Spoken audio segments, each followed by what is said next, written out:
Hey, what's up, guys? It's your friend Fast Eddie.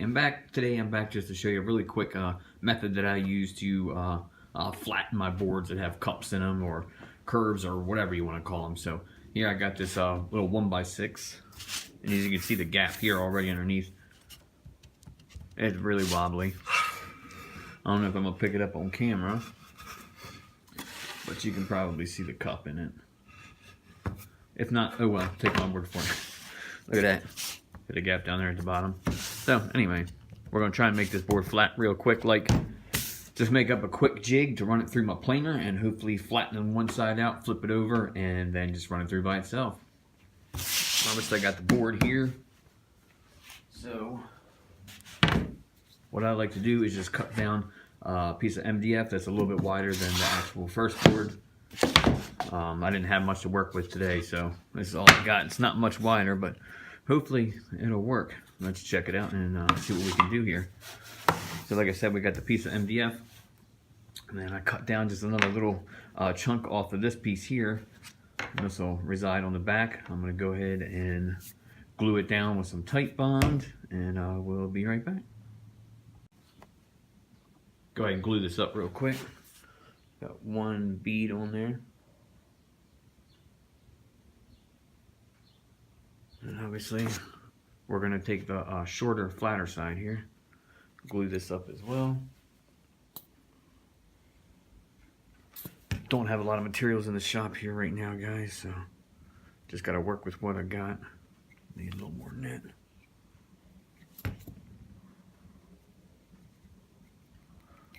This glue will work just perfect. Put this on here. Like I said, guys, I don't have a lot of tools with me here today, so I gotta improvise. All I got is 2 clamps.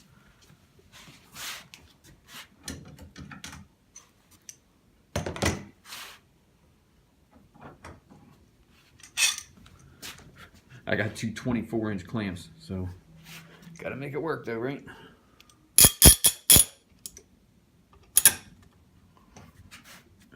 Of course that would happen. Alright, let's not use that. Guess we'll just use the actual clamps in the board itself.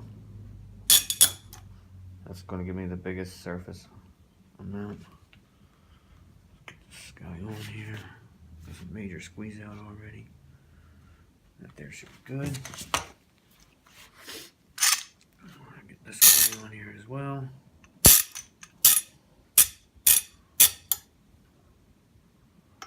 Let's see.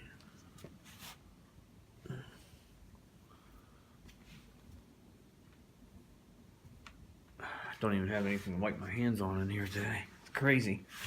Alright, so we're just about good here. Let's scoot it up just a little bit. Because you want this to be pretty flat and even. Move it up just a little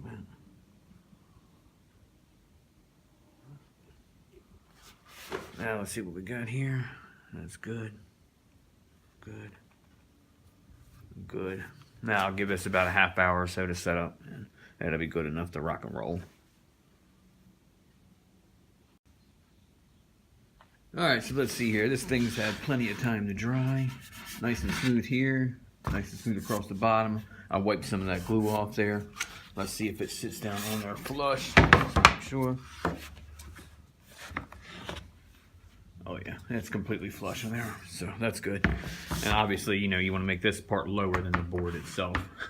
You don't want to chip that out before you even run the board through. So anyway, now, what else I like to do here with this is take a piece of this like tool drawer stuff, the non-slip mats, you know what I mean, that you can usually get just about anywhere. Throw one of these on there. It helps the board not slip as much, if at any. So yeah, just throw that on there. It helps. Make sure it's nice and flat as well. Then we can take our board. Obviously, we want it to rock this way. Now, as you can see, it still has, of course, the wobble in it, which is basically what we're trying to take out. Now, I do not have any freaking shims, so that was the other problem. So, what do? Well, you can always take some Fast Eddie's business cards, and we'll try and put these in there and see how that works. Now this is new for me. I usually do have shims, but obviously this time I don't. So let's try and shim it up with some business cards, see how that works out. Let's see here. We know this part here's got some real play in it. So let's start with 2 here. We'll show 2 in there. We can make them act like a wedge by building them up. Another one in there. Let's see, let's try 2 so far with this one. Let's see how that goes. Oh, that feels pretty sturdy like that. Let's see. Looks like I might be able to get another one on this side. Yeah. Good. Oop, see, I'm moving the board there. I don't want to do that. I just want to make it flat. And that feels good, just like that right there. Now let's go to the back side. I don't know how this is going to work, man. I don't know if the wind is going to blow this out. You know, the air from the... Oh, man, that's got a lot of play in it there. Start with 2 there. Yeah, I don't know if the air from the planer is going to blow these out, but we'll try it. This one here has got some movement in the back.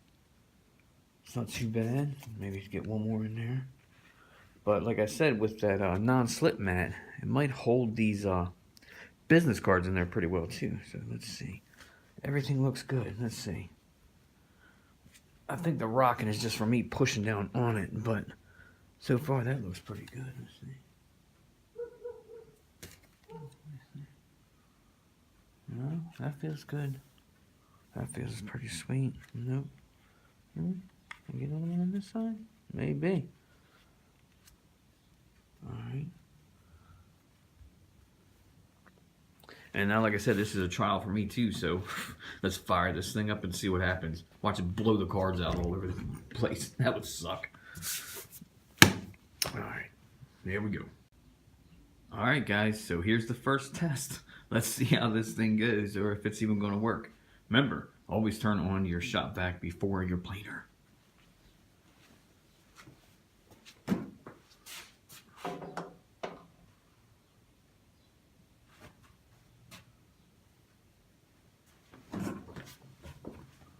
Or at least plug them in first.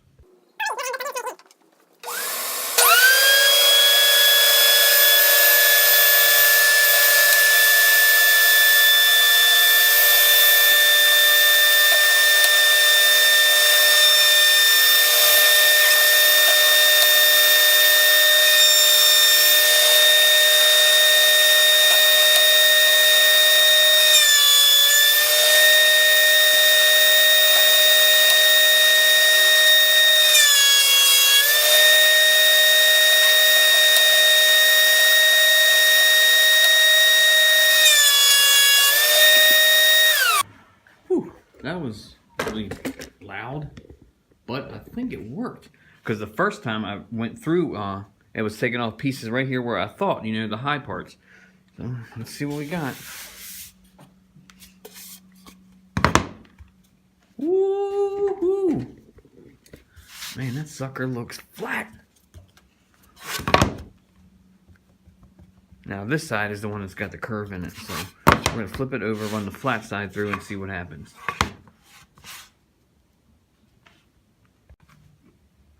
And, well, it worked perfectly.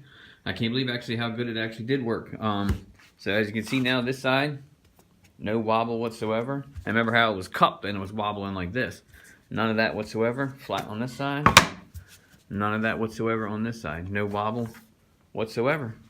So that worked great, guys. Perfect. And there we go. That is how you join a board without a jointer. Planer works just perfect. Make yourself a little board here with some scraps that you got laying around in the shop and some business cards. And there you go, guys. That worked great. When you're in a pinch, turn your planer into a jointer. Thanks for watching, guys, and I'll catch you next time.